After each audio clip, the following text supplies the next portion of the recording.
more Heated Rivalry soundtrack analysis, because I finally did a close listen of Two Souls versus One Soul, and it got the sheet music for One Soul, so I'm very excited to play that, because I think you really get an understanding of the music when you can actually get your fingers in it on the keyboard. What we know about Two Souls, One Soul, it's a similar melody, it's a similar chord progression. Both of these pieces are technically written common time, which is 4/4, which is what we're very used to.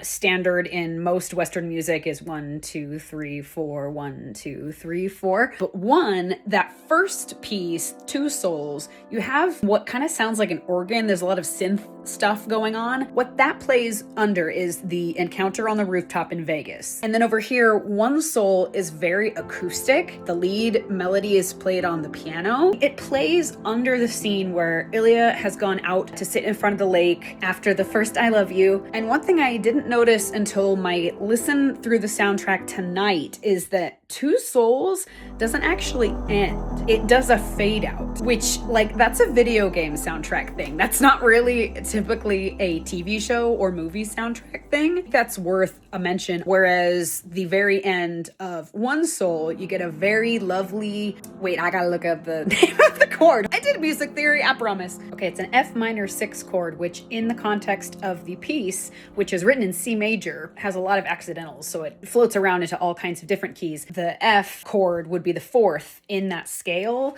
which is a very like heroic sound often when we come to major keys. This is not my area of expertise. I hope that more people are going to analyze the soundtrack so that we can get a more musical theory, like why does this chord make us feel this way type of video. The thing I want to go back to is the style between the two pieces, because on Two Souls, we've got this little like do do do do do do do do do do do do do do, like very Journey, like there's a carriage driving off into the mist, that very kind of like romantic sweeping. The momentum is going forward at that point because we're not staying with Two Souls, right? We are heading towards One Soul. One Soul, on the other hand, is this very contemplative, poignant, we love it, but like the style of the song itself is much simpler, much less urgent. It's obviously, like I said, it's still got that same chord progression, so it's gorgeous, and it's got the yearning kind of twisting. A gorgeous resolution, I think, to the first piece, which is, again, much more that journey, the heroic journey of this couple, the journeys that they've gone on themselves, as well as the journey they have gone on and are continuing to go on together. This is kind of this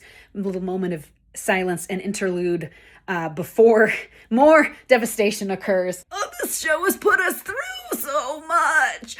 But suffice to say, Two Souls does not resolve at all, because the entire arc of the show, of course, the plot is getting these two into an acknowledged committed relationship. It's getting them to the One Soul space. It's getting them in front of the sunrise, facing the next day together, driving off into the sunset. But as I was talking about, in Two Souls, we've got these triplets, 1, 2, 3, 1, 2, 3, running underneath. And then in One Soul, most things are broken down into triplets as well, but it's much more measured. The first one drives us forward. The second one kind of gives us a place to land. But the 3/4, this triplet theme that we've got going on, 3/4 is the waltz time signature, which since there's been waltzes, is typically the music that's reserved for couples. It's the romantic music. It manifests differently between the two pieces, but we do get that sense of 3/4